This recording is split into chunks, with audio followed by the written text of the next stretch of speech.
Talk the same.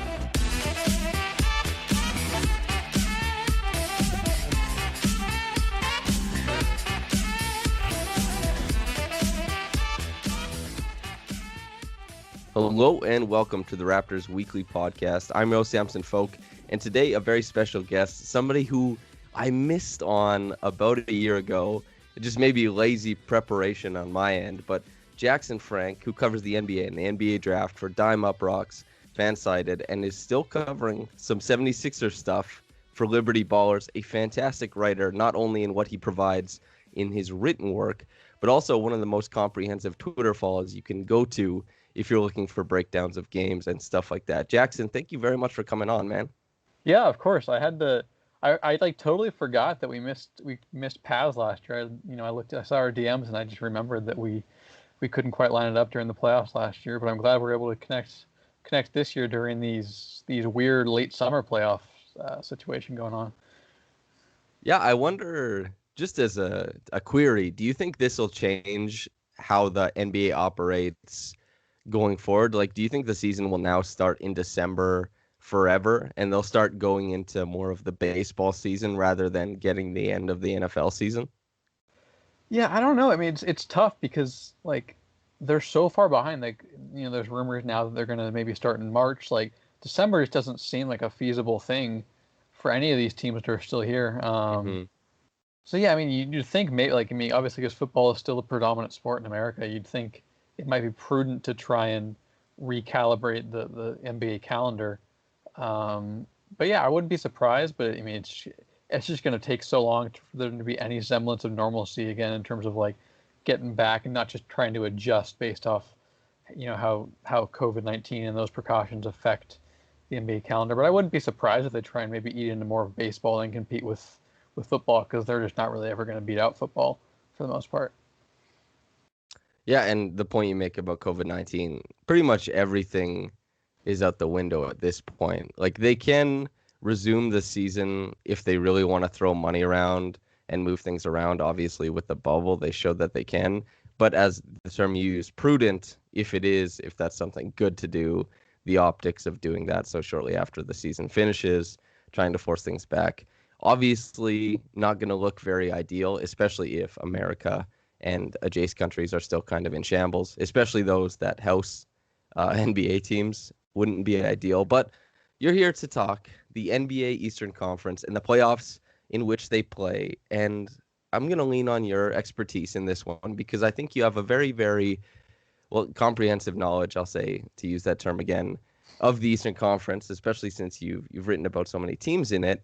But I want to start with the Heat and the Pacers. I think the Pacers were, for the start of the bubble, kind of the darling of the bubble because Sabonis was injured and then opted out. Vic just coming back, and Oladipo still has that pop in his step that if he's on his game, he starts creeping towards the top 15 spot in the league. And then TJ, who is now affectionately called MJ Warren, providing a crazy scoring punch and probably better defense than I think a lot of people suspected going into this year. A little bit lengthy, some heady rotations, stuff like that. But against the Heat, who also have the uber likable Bam Adebayo and Jimmy Butler, surrounded by some really, really good role players and specialists. What intrigues you most about that series, just off the top? Yeah, I think the big thing I really want to see is kind of where Oladipo levels out. He was really bad the first few games. He came back this year from that knee injury. I believe I can't remember. I think it was a quad injury specifically. But really started to pick it up late before the shutdown happened back in the winter, and then was pretty good in the bubble. I didn't think he was as good, as he was in 2017-18, but the jumper was there. I think he shot above 40% from three in the bubble. Had some pretty nice start-stop moves, which is pretty key to his game. He's so explosive and quick downhill that when he's got that jumper working, he's pretty hard to stop. He hasn't been quite as explosive getting to the rim as you'd like. Like he was his career year in 17-18. But I think that's the biggest thing for me is I want to see kind of how he performs.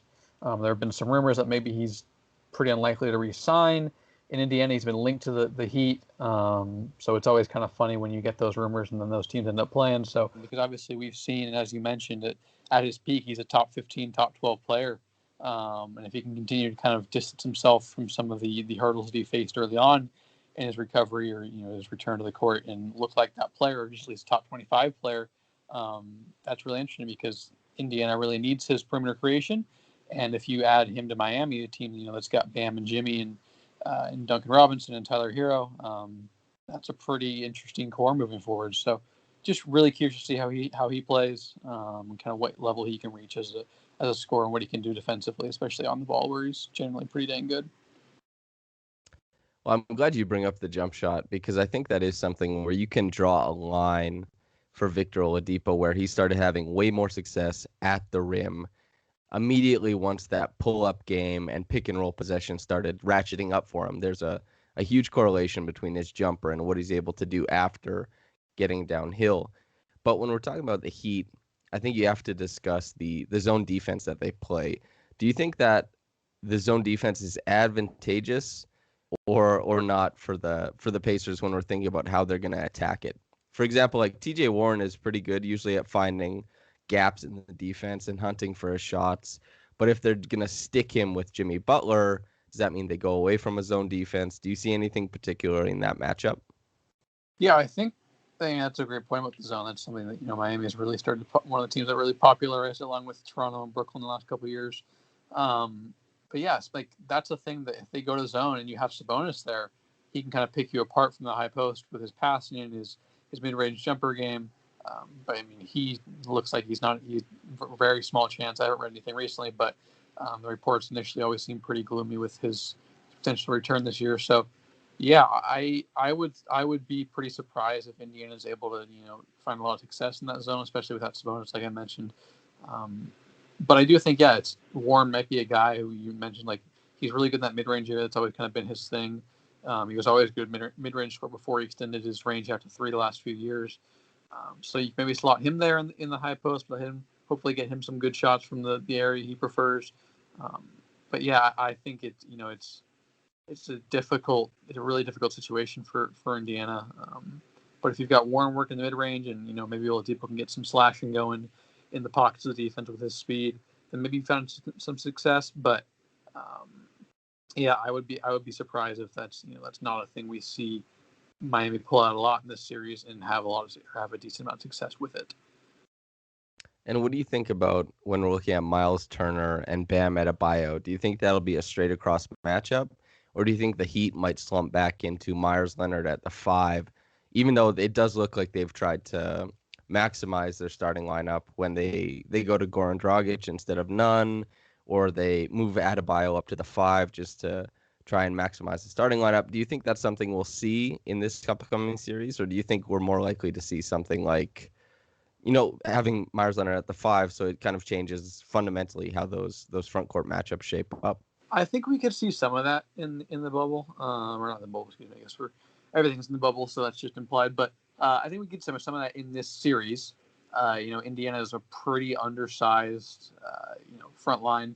Miles Turner is a really, really good rim protector, but he's still pretty thin, and you can bait him into foul trouble at times. Obviously, Bam's not the strongest guy, but he's fairly well built. And then they've been running Jakar Sampson a lot at backup center. So, I think, I wouldn't be surprised if we saw some Miami go back to some of that Bam, Myers Leonard front court, especially when I think because Kendrick Nunn might still be, I don't know, if he leave the bubble, I don't know if he's back still. I can't recall exactly there, but.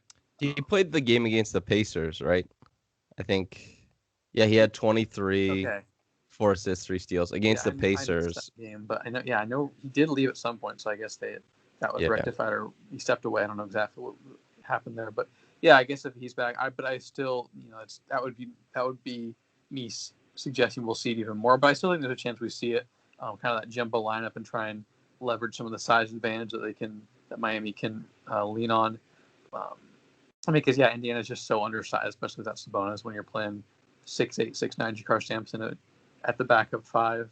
You saw what Joel Embiid did in that first game against the Pacers when the bubble started a couple weeks ago. So, I wouldn't be surprised if we see that jumbo front court. But I also think we'll get a lot of Bam at the 5 because I think Miami likes all the options that you can have there, especially with the way Bam can handle the ball. And you've got guys like Dragic and Nunn and Hero and Butler. They're all guys that can run that DHO stuff. Duncan Robinson obviously has great synergy with Bam. The numbers there have been great all year between those two. So I think we'll see mostly Bam at the 5, but I wouldn't rule out Myers Leonard, making a return to the rotation because it seems like he was kind of on the outskirts in the bubble from rotation minutes. So, but yeah, I do really think Miami likes that what they get from Bam at the 5 and all the different connections he can open up with their ball handlers. I'm going to pause at something. And so when I think about the Heat, they remind me of the Lakers a little bit because they're so dependent on Adebayo and Butler for creating their offense, the same way that the Lakers are dependent on LeBron and AD. And so when I think about these two teams, I think it's those two guys operating on both teams, operating these maximalized roles as just basketball players in the most pure sense. They're doing pretty much everything a basketball player would do on the court. They set screens, they ball handle, they're good passers, they defend, they can shoot a little bit. Obviously, Bam Adebayo and Jimmy Butler are more limited than the Lakers pair in that sense, but the Heat have constructed their roster. It seems like they ask a lot of those two, and they specialize the other positions. What do you think about that as far as their adaptability going into the playoffs and what that might create as far as difficulties? Or do you think that's a better type of way to create your roster when you're looking at matchups and stuff like that? Yeah, I think that's a very valid concern with Miami's kind of playoff ceiling. I just think they're a better team than Indiana, so I don't worry too much in that, and just kind of in this short term view. But I definitely think when they, if they win this first round series and then they go and play Milwaukee, it'll be something that's a pretty significant issue because they just don't really have anyone with a lot of juice off the bounce. Obviously, Nunn can do some stuff. Dragic still to an extent. He's obviously, he's regressed a lot physically in the last few years. You see that a lot reflected in his finishing numbers that have decreased. He used to be an incredible guard finisher. So I think for me, I think it's the best way they can go about it with this roster. But I do think that's kind of an inherent flaw of the roster is not having that really, really dynamic pull-up guard that you off the dribble shooter. Jimmy shoots a little bit off the dribble, but his numbers there are pretty anemic. Obviously, he was really poor from 3 this year. But even like a team like the Bucks, who center team around Giannis, still Chris Middleton, who can shoot off the dribble with the best of them among wings. So I do think it's something that'll present some pretty significant issues in the second round if Miami reaches that, as I expect them to. But against Indiana, I don't think it'll be a huge issue because Indiana's in a similar light where they also lack a lot of off the dribble juice. Oladipo can do some stuff as we mentioned, but still working his way back in tip-top shape. I wouldn't want to lean on him too heavily. They've really kind of put him in a supplementary role next to T.J. Warren, who's more of a tough shot maker and hitting tough pull-ups rather than really creating a ton of advantages. Yeah, well, that's a good point, and certainly I phrased it poorly because I did mean for the second round. I'm in the same boat as you, is that I think they'll probably handle the Pacers. I think it would be really, really interesting if Sabonis was healthy. I think that'd make for a super fun series and a lot of adjustments on both sides. But perhaps I'll move us over to a different series because I think asking for predictions maybe is a little bit fruitless anyway. So I want to talk about Raptors Nets. We don't have to stick too long on this. I know it's a Raptors podcast, but I have a full Raptors Nets preview coming later on. So we'll just do the optics and we'll get into it. So initially, the Raptors, you look at a team that is not very good against the drop defense typically. It does create some problems for how they like to operate on offense. Obviously, Kyle Lowry is accomplished and can create against most types of defenses. But when we're looking at the other guys like a Fred VanVleet, Pascal Siakam, they don't operate very well against drop defenses. And this is something that a friend of mine and a great writer, Joe Wolfond, wrote about, is that the Nets, they love to give up the floater and they love to give up that area in the middle. And Jared Allen drops really deep.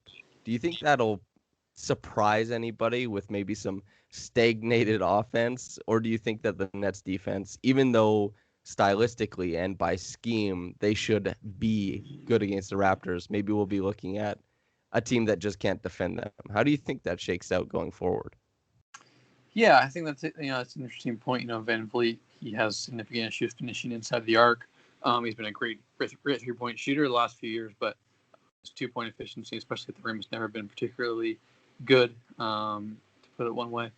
So I think maybe you'll see a little bit of kind of feeling out period, and maybe it'll be a 55, 53 first half or something in game one. But I just don't think the Nets have enough talent to really limit this. The Raptors, obviously, the Raptors offense is definitely not their strong suit compared to their defense, which is one of the best in the league, among the 2 or 3 best defensive units in the league this year. Obviously, last year they were great as well. But yeah, I think maybe it'll take a little bit of an adjustment, but there's just not enough talent on this Nets team, which seems really simplistic. But I think you can turn to running stuff through Gasol, Siakam, especially when if you can steal some minutes when Jared Allen's on the bench and you get Gasol out there, you can do so much with him because the Nets are really undersized without DeAndre Jordan to back up Jared Allen. You can really allow Gasol to create some advantage with his size and strength in the high post or just backing down, and then use his playmaking ability to capitalize on those advantages. So yeah, I don't have too many worries. Like I said, maybe a little bit feeling out period, maybe just more growth and opportunities for Van Vliet, to kind of further solidify his maturation as a lead ball handler, secondary ball handler. But yeah, I just struggle really see the Nets give Toronto too many options, just a large talent disparity, and there's not really a lot of person. The Nets are in a tough spot. They don't have the size to match up with Toronto's pretty big glut of size inside. Well, you referred to Toronto as tall ball, the opposition to small ball in one of your pieces I remember reading, and I thought that was great, first of all. But I think it is appropriate to bring up that Gasol, the corner offense, all of the split action sets that they like to run, pin down stuff they like to run, should be good enough to counter any type of defense that the Nets drop at them. But when we're looking at the Nets go-to guy, and I wrote a top 100 list. It was like 25,000 words. It was very expansive. And Karis LeVert, it was one of my hottest takes. I put him in the top 40. What do you think about Karis? And do you think it'll be a very tough series for him against the Raptors because they have even Fred VanVleet, a guy with heavy hands, really tough to push around at his size, OG Anunoby, Pascal Siakam, even Rondae Hollis-Jefferson. He was like a 95th percentile one-on-one defender this year. What do you think that matchup looks like when we're looking at Karis LeVert versus the Raptors' bevy or stable of wing guards or wing defenders, I should say? Yeah. I think this is a pretty tough matchup for Karis. He plays just a weird style. It's kind of like herky jerky. Just he can kind of bounce to his spots. He's so gangly, and he's got pretty solid. He's amoebic. Yeah, exactly. Yeah, that's a succinct way to put it, or apt way to put it. But yeah, I think he is due for some pretty significant struggles. Obviously, he's been really good in the bubble. You saw him almost spoil Portland's chances to make the playoffs. It was hilarious watching that game on Thursday. And as the ball's in the air, you're just watching the fate of one team's season hang in the balance there. But yeah, he was pretty good down the stretch of before the season was paused, and then he was pretty dang good in the bubble. But yeah, I think he's someone you can kind of push around, and if you can limit him getting to the spots he likes to get, he's gonna have some struggles because he's not a huge 3-point shooter.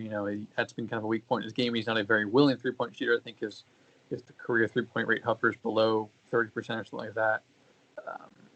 So I would be pretty shocked if he does anything significant. Maybe he'll have a big game or two if he's getting hot from mid-range, but he just has never really been super efficient in his career. And I think it's because he likes to shoot from inefficient spots on the floor. And you combine that with, like you mentioned, going against a really, really good defensive backcourt or perimeter defense unit in the Raptors, you're going to have some pretty significant issues. But I would like to see him get some. I'd like to see Rondae Hollis-Jefferson get some minutes against LeVert because he has really been a pretty impressive defender this year, which has always been the calling card of his game. But I was pretty impressed with the way he was able to, get consistent minutes on this good team with his defense. Maybe most importantly, are we going to get a Jamal Crawford 18-point game that's followed by a slew of tweets about how he isn't actually washed, how the whole league forgot about him? Basically what happened with Melo except Melo actually kind of made good on it, although his defense is still in a spot. But Melo, obviously, his shot making has been super welcome in Portland. But are we going to see a bevy of posts that come from Bleacher Report, Slam, all those types of places when when Jamal Crawford has a, let's say, 14-point first half, like we know he will? Well, I don't even think it has to be 14 points. You just have to shake someone, right, and get open for a mid-range jumper. Yeah. Right? That's they'll run with the 5 different camera angles we get from that play alone. But I don't like. He's only played 6 minutes in the entire bubble. Like, I don't know if we're gonna like get anything for him. Like, maybe the Raptors have a huge first half. Lowry hits 5 threes and they're up by 34 maybe through the third, and we get both teams emptying their bench for the fourth, and Jamal Crawford does some fun stuff in a blowout game. But like, doesn't seem like Brooklyn really wants to play him. Brooklyn was pretty feisty in a lot of their games, and they went 5-3 in the bubble with a ragtag roster, and so I would be surprised if we get much Jamal Crawford. I know he had a nice short sequence against Milwaukee that when the Nets won a couple weeks ago, a week and a half ago, but it doesn't seem like, based off the rotation patterns we saw from Brooklyn in the bubble, that we're going to get many opportunities for Jay crossover minutes. Fortunately or unfortunately, however you view him as a listener or fan of his. Okay, so then just before we leave this topic, if he was going to shake somebody on the Raptors, who's getting caught in the highlight? Oh man, so I don't think it's Lowry. I don't think it's Van Fleet. I mean, maybe it's Terence Davis or something. Maybe you get the rookie on an island or something, and he leans too far into the pick or something, and Jamal Crawford rejects it and is open for the 14-footer on the right elbow. That's maybe a pick, but even Terence Davis has been kind of in and out of the rotation, if I recall. Right, he's been kind of up and down with his minutes as of recently. So maybe it's Matt Thomas. I don't want to pick on the white shooter, but I could see one of those things late in the fourth quarter of a blowout game where both teams have emptied their bench, like I said, and Jamal gets his time to shine. It's against the Raptors' fifth guard or whatever. Yeah, the Terence Davis, ever since his mask drama, his game has been up and down. I don't know if there's a correlation there, but yeah, I don't know what's happening with him. Just not. He was he's not forming up a little bit before the break, right? Like, his minutes were kind of down a little bit before the season went on pause, if I recall. Well, I think they were going to be, but then Patrick McCaw got injured, so he kind of got bumped back into that spot. If I remember correctly, I mean, it has been a long time now it's been 5 months since basketball. Hiatus. Yeah, there's been a little bit less transition for the Raptors, and he hasn't been forming up off of drives as crisply as he usually did, and just not riding that super hot shot from downtown. And still, I think Nurse maybe doesn't like the gambling on defense, like really doesn't like the gambling on defense. So has a short leash with that. But they've been running Matt Thomas as a ball handler, Stanley Johnson as a ball handler on occasion. Pretty low yield stuff, because I don't know how worried they are about the eighth man, like, in their rotation. But obviously they're trying different things out, because Nurse doesn't expect Davis to be a consistent playoff performer. It seems that way. But like you said at the top, there is a talent disparity here, especially with the Nets injuries. So we can probably just say Raptors should take this one home, and we can move on to another simplistic series, but one we can kind of get a little bit granular on, because it involves a player you wrote extensively about, and that's Eric Bledsoe. So I have a big question teed up for you here. So give me a moment, and I'll read it off the page, because I don't have it memorized. No worries. Okay, so Bledsoe's value to the Bucks is resolute, as you made clear in your piece about him for Fansided, wherein you highlighted his pedigree as a point of attack defender and his penchant for punching gaps and getting to the bucket on offense. You even suggest a more prolific cutting game could loosen him up come playoff time, and posited that this might be the year he rises above his recent playoff difficulties. My question is, what teams do you think are going to press him in that way? Because I don't think it's going to be Orlando. So this is kind of a cop-out for previewing the series, but I think Bledsoe is one of the keys for this long run when we're talking about the Bucks. So what do you think about that? Who's going to push him? And then we'll see if he's going to rise above what has given him difficulties, and we'll see if he's going to take that regular season performance and translate it to the postseason. Yeah, I think the obvious one is Toronto. Like, to begin with, Toronto is the biggest threat to Milwaukee coming out of the East, in my opinion. They did it last year, sagging off of him Bledsoe a ton offensively, and he struggled. I think Miami's another one. I think Spoelstra is a really good coach, and he's going to try to maximize any deficiencies in either end. And one of them would be letting Bledsoe shoot those spots and trying to muck up Giannis drives like we saw last year with Toronto. So those would be the two big ones that come to mind. It's a tough thing to balance because Bledsoe's such a great finisher and there are so many good floor spacers that you don't want to just give this explosive guard all the room to just attack off of a Giannis drive or face up, whatever it is. But I think those would be kind of the two that come to mind. I think Spoelstra and Nurse have a claim to the two best coaches in the East outside of Budenholzer. Not necessarily better than Budenholzer, but you can't say that one is better than the other. I think, in my opinion, and if you're looking at the best coaches in the East against the Bucks, you can't include the Bucks head coach. So I think those would be the two that come to mind. And then I wouldn't be surprised if we saw it in the finals if Milwaukee gets there. But Spoelstra and Nurse are two top 5 coaches that I think are going to try and exploit some of his Bledsoe's deficiencies as a spot-up shooter. When we're talking about the cutting, just because you had that clip of him cutting, so obviously you watched a lot of film on it.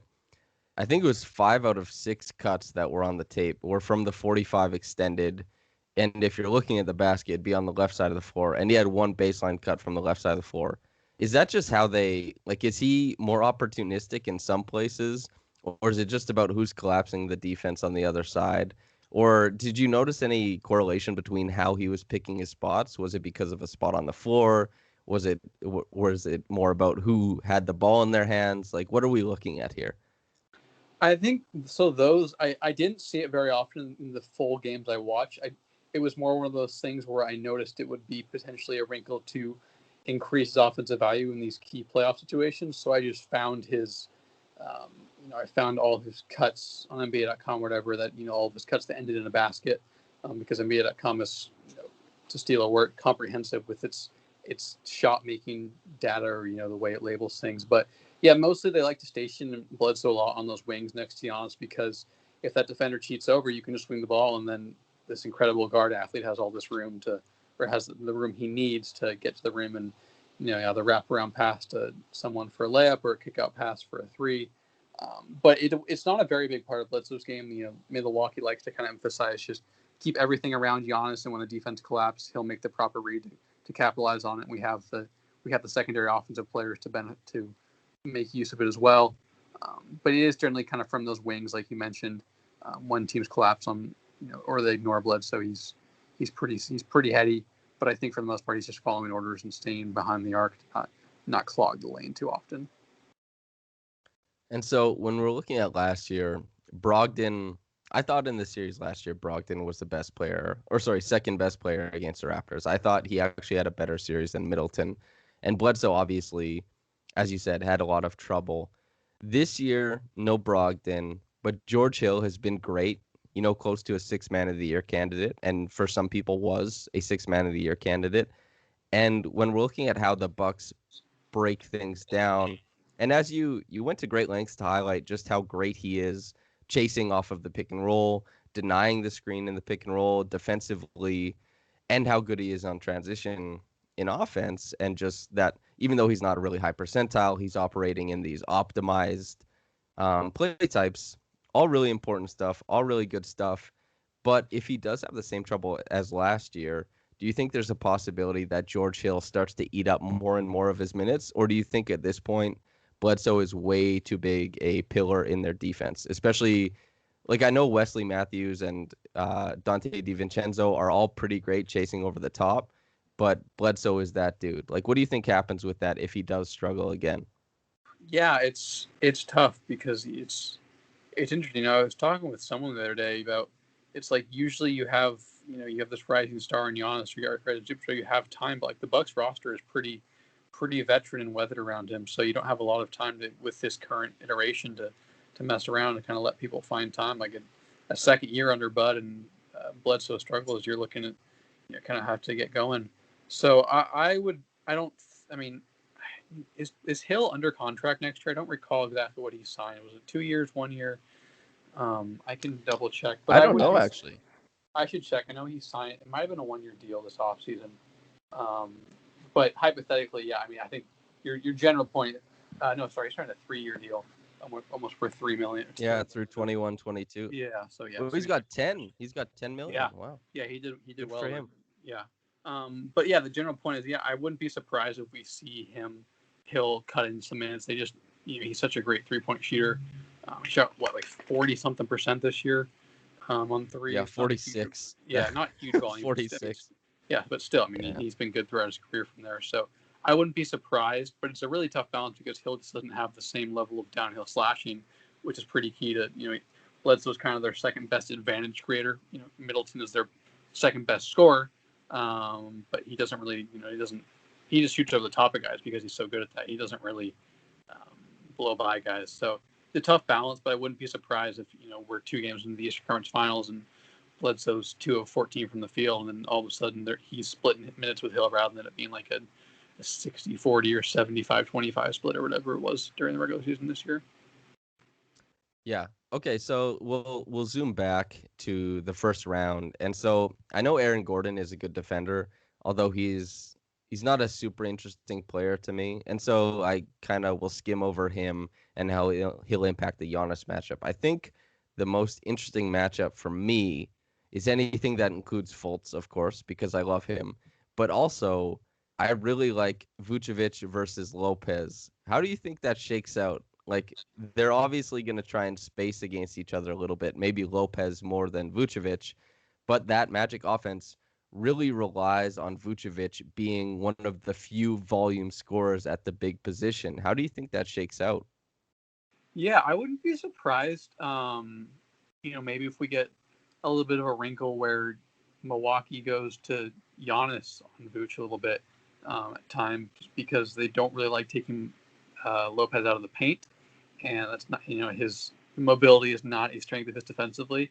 And so if they're running some pick and pop stuff with Fournier and Fultz with Vuce as the big man, I wouldn't be surprised if we see Giannis more as the defender in those actions.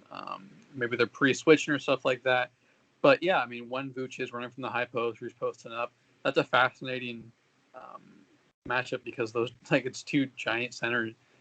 But I would have to give the edge to Lopez there. He was so good defensive this year, such strong as an ox inside, just really well built and sturdy. I think Milwaukee has such good team defenders that a lot of that kind of like that swirling and cutting off ball motion that Orlando likes to run around Vuce and leverage his abilities will be quelled to a degree. And and while Vuce is a pretty good scorer, I don't think he's good enough that you just say, okay, go 1-on-1. They're going to sell it to stop our off ball motion and limit your playmaking. Like you go and score 34 a night. That's not who he is. And I think Milwaukee has the kind of the personnel to throw at him to give him some issues there for sure. And so to make me happy, we're going to swing it into a little bit of Fultz conversation. I thought that it was so interesting when he and Lonzo were drafted that the top 2 draft picks weren't these super flashy players. I thought that they were both really impressive defensively, both read the game, I thought at a really high level. And especially with Fultz's injury, they both had to make a lot of plays that typically are highlighted by role players to kind of stick and make their impact on the court known. Now we look at Fultz with Orlando, and he's, the shot making isn't quite there, but he's pretty smooth in the pick and roll. He's herky jerky, kind of like LeVert. His change of speed is great. He's a long finisher at the rim. He's strong. He has a lot of size. Do you see a future All-Star candidate in there at all? What do you see as the shortcomings besides the jump shot? Is there anything that we're looking at with Markelle Fultz that could turn him into something special, or are we looking at some guy who's gonna have to go uphill the rest of his career? Yeah, I would be surprised if we ever see an all-star level guy in there, unfortunately. But he has made pretty tremendous strides with his jumper and his confidence in general since he got to Orlando. I just think a lower pressure situation has been good for him. I think Philly trying to compete for a title was just a lot to ask of him, especially with what he was navigating through. on and off the court, whatever it is. Um, and I think the second biggest issue really is he still kind of has an aversion to contact at the rim. He is a very good finisher for a guard, but you see a lot of these acrobatic and athletic finishes with either hand because he doesn't really like to get hit. His free throw rate this year was just over 20%. It's just over 20% for his career. So I think that's kind of the next biggest thing. Like he doubled his 3-point rate this year. It went from 9% to almost 18%. And obviously it's only shot 27% from there, but that type of leap in trust in your jumper is key. You don't want to say he's only 20, he's only 22 still, but it's true. Like he's still young. Like that, I think the jumper could come back to a reasonable level, but to really become an awesome offensive player, he's got to be more willing to just take the hard hit, go to the line rather than try for all these acrobatic finishes. But he seems prone to, even though he's a pretty dang good guard finisher. Yeah, I think that's why Trae Young, the most impressive part of his game is either the driving or the passing to me, and not the shooting. The shooting is good and fun and definitely creates a lot of highlights, but he'll just go smash into people at the rim. Kyle Lowry too. I like when little guards are just willing to cannonball around in the lane and get to the line. Jimmy Butler, oh my God, that dude. His free throw rate. Did you tweet something about his free throw rate? Yeah, it's I think it's just below 70%. So he's for any listeners who aren't quite aware, when we say rate, it just means for every one shot he's taking 0.7 free throws. I think is basically where he's at this year. And it was above 70% at one time this year. I think it's just below that now. But yeah, it's like one of the best seasons ever from a guard.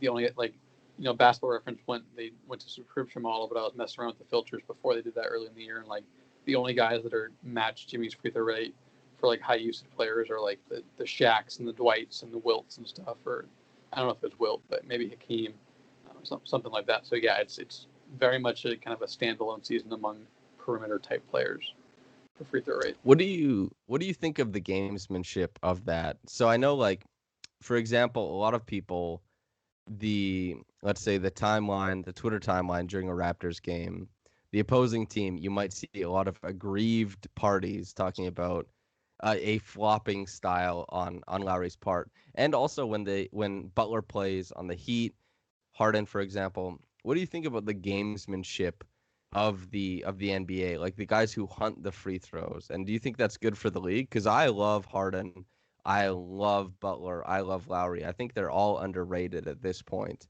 And the gamesmanship doesn't bother me very much at all. In fact, I think, it's just they looked for advantages and found them. But what do you think about that in the game and just being able to kind of you work your way to the line even if it doesn't look exactly like basketball sometimes? Yeah, I don't mind it at all. I've long been a staunch Harden defender. I think one of the things that maybe there's a disconnect between people like you and I who appreciate that part of the game and people who don't necessarily like it. And this is an indictment on the people. I just think it's less viewed as a skill.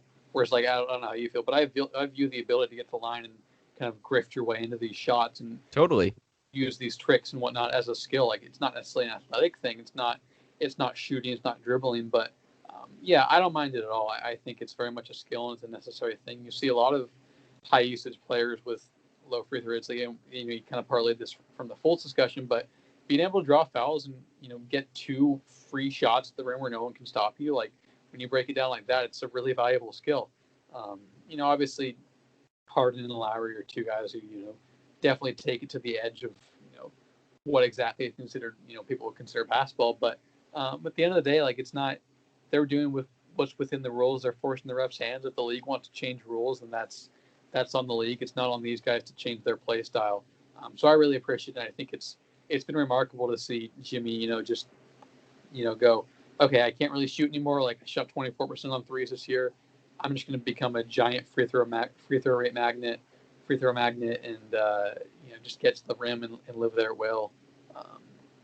So yeah, I've really enjoyed it. It's been kind of a really fascinating year for him individually, and then on a grander scale, yeah, I appreciate guys who were able to kind of master the dark arts of free throw baiting or whatever you want to call it.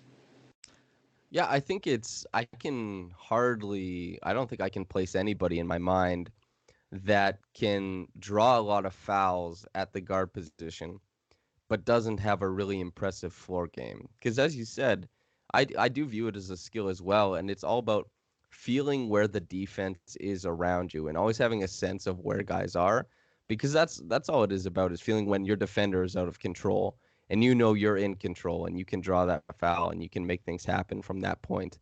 And are there any ball handlers who are really good at drawing fouls that don't have a good floor game? Because it seems like it's floor game to me. Yeah, I know. I'm trying to think like about. I mean, you could consider Giannis a ball handler. He really can't shoot, but he's like 6'11" with a 7+ wingspan. Like staying in front of him is pretty much impossible. He's already pretty much working at an advantage when he dribbles the ball inside the free throw line. So um, there are a lot of big free throw rate guys that I don't think really um, have that command of the game. A guy who's really improved. AD, but he's a big, and same Yeah, with Giannis to a yeah. certain degree. Embiid's a huge free throw magnet. He's a Yeah. big go too. But yeah, there's not really anyone who really comes to mind off the top of my head there. But a guy who's really improved at it, which is kind of mirroring his overall evolution, is Booker. Devin Booker's gotten a lot better, a lot craftier with that type of stuff the last few years, drawing fouls. But yeah, I think a high foul rate is a signifier of you consistently creating an advantage offensively, and that's what you want your lead ball handlers to do, and so that's what they're doing. Yeah, that was when I was doing my top 100. I think there are 5 Phoenix Suns on it, and watching film on every single one of them, I thought, oh wow, this team is a lot better than the analytics had said to that point, because they didn't have an impressive statistic resume, but I thought that each player was really good, and so it was nice to see that come together in the bubble, and highlighted most by, as you say, Booker, who was fantastic in the bubble, of course, but the reads he's making from that combo guard position have gotten so good when it comes to playmaking, floor game, foul baiting, and just his sense of when he can get his shot off it's at a really, really high level right now. So I'm excited to see that team next year or whenever the next season comes. And man, they're fun to watch. But you did mention Embiid, so I'll swing us into the last series we're going to talk about. And the first part of that series, I'll draw back to another article you wrote, which was about Tatum. And it touched on his pull up game, which is super incredible, but also his defense and how he is a guy who doesn't have he's not particularly potent as a turnover creator like some big time defenders are when you think of like a Chris Dunn, Marcus Smart, guys like that who can create a lot of deflections and do that kind of stuff. But you did highlight that he is a great team defender and he stunts a lot and that he can sway people away from where they want to go. So when we think of like a really impressive wing defender like OG Anunoby, who a lot of games this year has a couple plays where he has these huge booming highlights as a help side defender, that's not Tatum, but Tatum affects driving lanes in a similar way to OG. It's just about how he's reading the game. How important is he to Boston's defense, and how important will he be in this series against the 76ers? Yeah, I think he is kind of the crux of the defense. Marcus Smart deservedly gets a lot of shine there as well. I know Celtics fans have been clamoring for a few years now for him to win Defensive Player of the Year, which I don't think is going to happen, but he's going to continue to get his due as an all NBA defender type. But I think Tatum's the most important guy there. The way, when I wrote that piece, my goodness, 7 months ago now, it doesn't feel that long ago, but it also does. He's so good at that nail position as a stunt and recover guy because he can deter so many drives, and then if you have to stop that drive and then your secondary decision is to throw a pass or make a play around Tatum, he's probably going to stop that action too. So that's the most important thing. I think deterrence is really what's key defensively, and that can be tough to analyze because it's a subtle thing that happens. When a guy drives into the lane and sees Rudy Gobert and then just dribbles out, you may interpret that as natural flow of possession, but that's Gobert. His presence protecting the rim there. So it's kind of similar with Tatum when a guy drives left and Tatum's on the wing there, and they back it out because they don't want to test him. That's deterrence. So yeah, he's really key there. And yeah, like you mentioned, he's not one of the best playmakers, but he's a pretty good one. I think his steal rate was solid this year, averaged close to a steal and a half a game this year.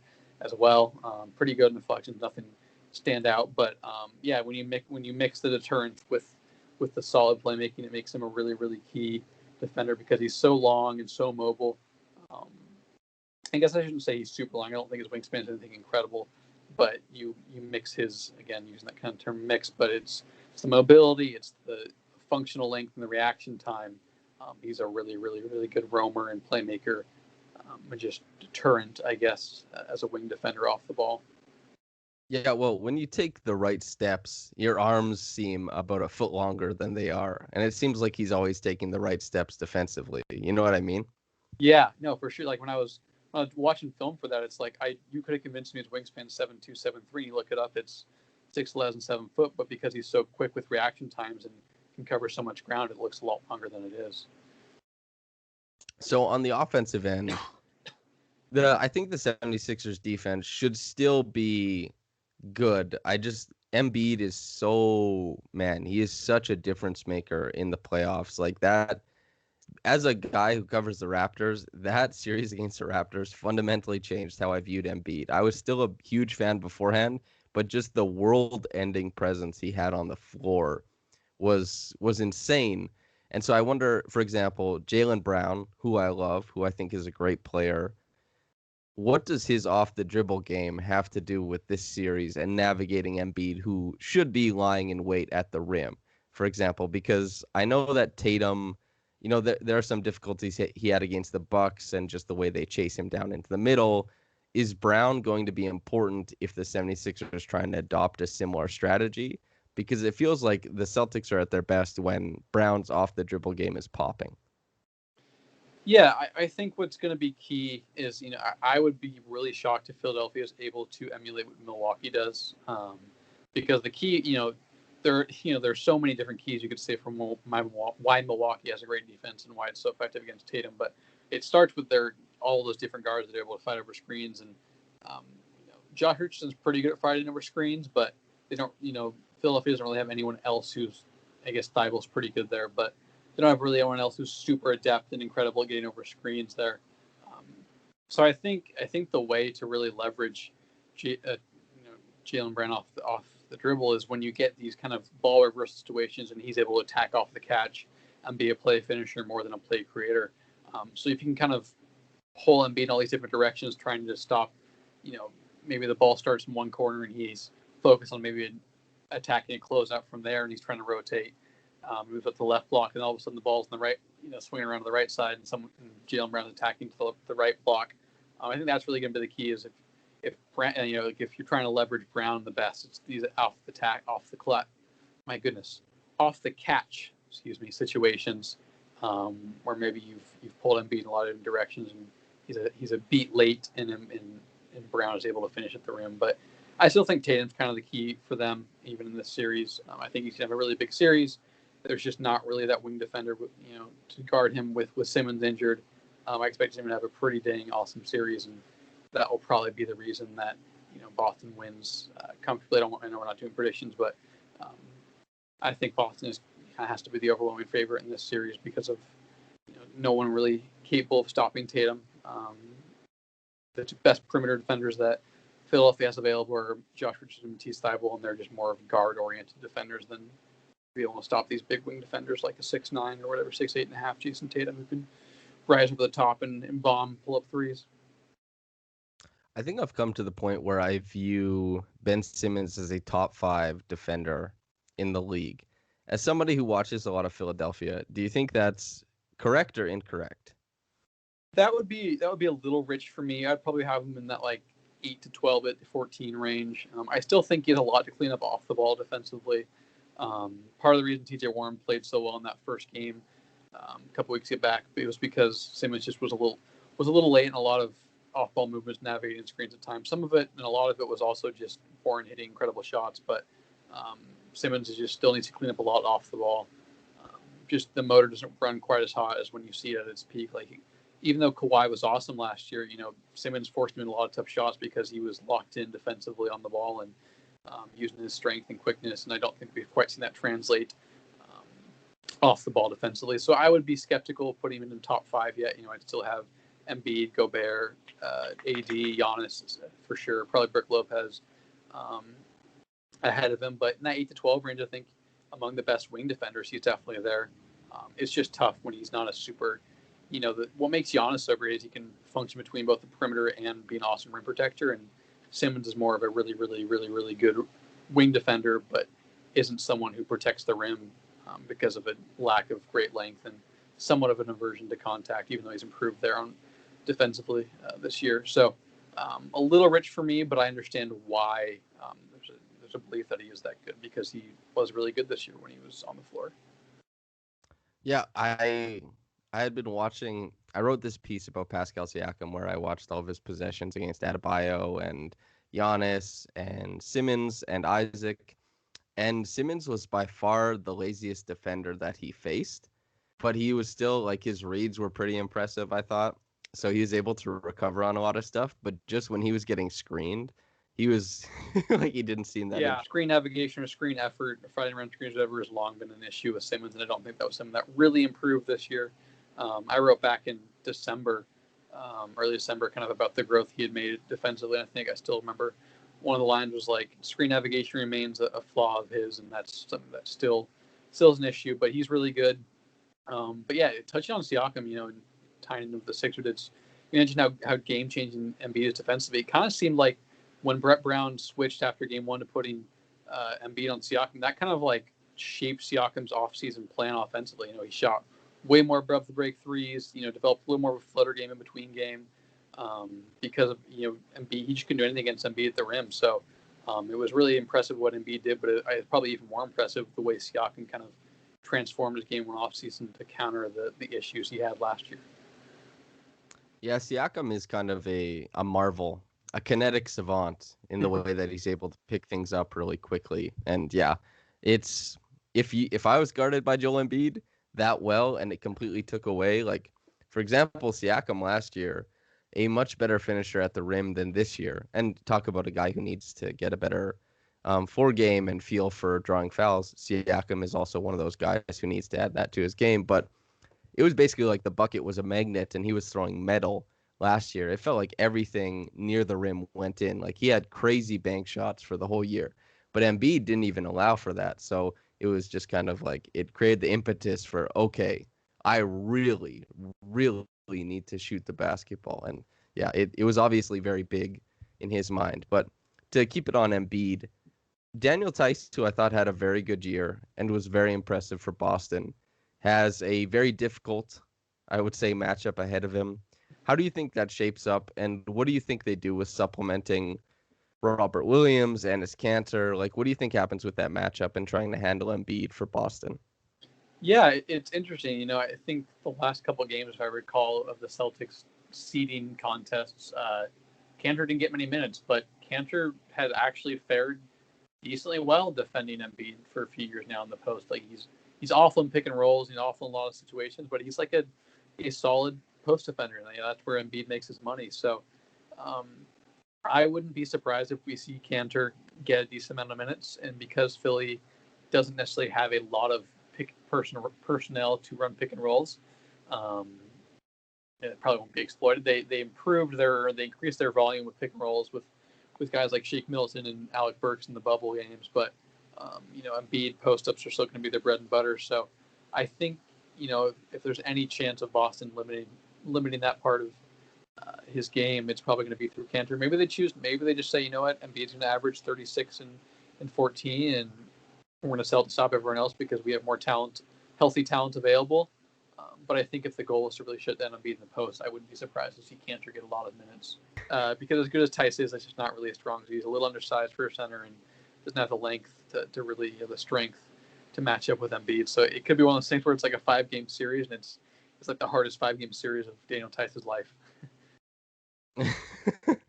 That's one of my favorite things is that for some reason, right, is the guys who are terrible on the perimeter, let's think, for example, Cantor or Harden, they just find their home guarding in the post. And I love that they'll get those little redemption possessions. For example, there was that Harden where he was guarding Embiid and he got somewhat of a strip on Embiid before he threw it up at the rim. And just look and kind of go like, Hell yeah, dude. You have one thing in your defensive resume and like you're super good at it. So I really like when players can kind of lean back on their post defense and they're just these big, brutish guys. But one more question for you regarding these two teams. I really liked Josh Richardson last year. What happened, man? He's had a tough year for Philly. Yeah, I think it's kind of a flurry of issues. One is Philly's using him too much, like Jimmy Butler last year. A lot of on ball creation.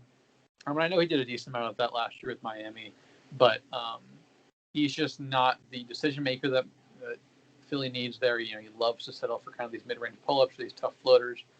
He has a little bit of a slow release on threes too, and so he's not quite the guy who feels comfortable just bombing from deep as much as you'd like.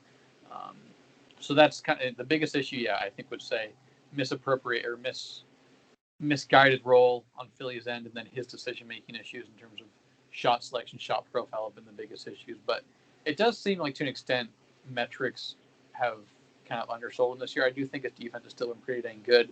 I thought it was very good in the bubble games, but yeah, most of it offensively is just being in a role that's ill-fitting for his capabilities and also, you know, amplifies his decision-making shortcomings. Okay, so and then one last thing, I guess, because I haven't seen much of it, but I thought that he was impressive as a dribble handoff guy when he was with the Heat. Where does where does the DHO stuff stand with Embiid? Them as a two-man unit when they run that stuff. Like obviously it's not going to be Adebayo and Duncan Robinson level, like they're not symbiotic. But where do they stand? Because that feels like something that might be able to work for them. Like am I missing out on something here? No, I mean, maybe my memory's off. You know, I did like I watched a lot of Philly this year. I covered them for a bit, and then I had some other writing opportunities come up, so I stepped away from Liberty Ballers for about 6 months. I didn't watch every game. I watched a lot of them, but still, um, but it didn't seem like that was something they used a ton. Richardson was pretty good in handoffs um, in his years in Miami, both in terms of eye test frequency and then synergy, backed it up with efficiency. And then, like Embiid and Redick were really good in the two-man game the last couple of years as well. So I just don't think they use it a ton for whatever reason. I think they went more to some pick and roll stuff with Tobias Harris and Al Horford as screeners, and just maybe never really adjusted to a new dynamic in the DHOs because you know Richardson's more of a guy who had a little more slashing to him off the DHOs, whereas Redick was a guy who was pretty much always going to quick trigger or hit the rolling and beat if both defenders sold out to contain the jumper. But it definitely doesn't seem like it's a part of as much a part of the offense as it should have been this year to kind of help guide Richardson through some of his struggles and Philadelphia's general struggles offensively throughout most of the year. Yeah. Well, I think after talking about all these series, I think we stand on the same side of the ledger. I think we're going chalk. It sounds like is going how we view these things turning out. But also, hey, what did you think about Tobias Harris's first half against the Raptors? Because he was super good in the pick and roll. I thought he had a really good first half when he was being guarded by Powell before that game turned into bench versus bench. Yeah, that I thought was his best game in the bubble, like by far. You know, he had been very much a volume scorer in the first 6 games, scoring a lot but getting up a ton of shots and not getting the foul line much. I think I tweeted after one of the games his numbers through the bubble and they were pretty ugly in terms of efficiency. But yeah, he was really good there. Like he was decisive. He was good in pick and rolls. I think kind of the one that sticks out is when he kind of got Marc Gasol with that little hesitation and Embiid rolled hard enough to bring Lowry in from the weak side, and the Raptors are kind of frozen, and Harris got an and one, or not an and one, just a bucket at the rim pretty smoothly. Yeah, he was really decisive attacking off the catch in one play. I think he had a dunk or something from the right corner. Was good, attacking missed messages in the post a couple times. He had that. So yeah, I thought that was a really, really good showing from him. 13 shots, six free throws, or excuse me, 8 free throws in that game.